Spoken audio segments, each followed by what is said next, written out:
鼓励发展文化创意产业所诞生的南赛道文创园区，成年以来备受游客喜意。现在经过委员会审查，有4间全新的品牌进驻，特别伫初2到初6期间，要推出实物市集，用特色的花艺装扮来迎接新年，嘛希望成为市民早春开运的新选点。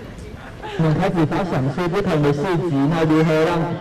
这个品牌，然后在这个场域里面从种子一样慢慢发芽茁壮。那从去年的12摊到我们今年预计拓展到30摊的植物市集，也欢迎大家一起来到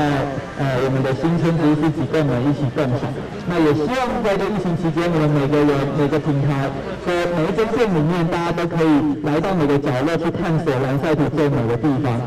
文化局为了向民众推荐南赛道进驻的新品牌，甲展现台南文创产财多元风格，局长叶哲山嘛特别高调，呼吁民众来一抓小旅行。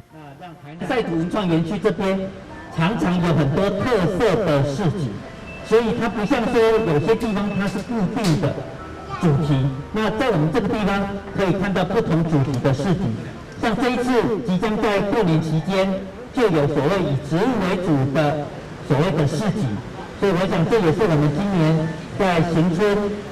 的年节当中，其实是非常特别的一个市集。那加上有我们4家非常优秀的这些业者，大家共同来加入，我相信今年来到蓝赛图文创园区行春，应该又有不同的一些感受。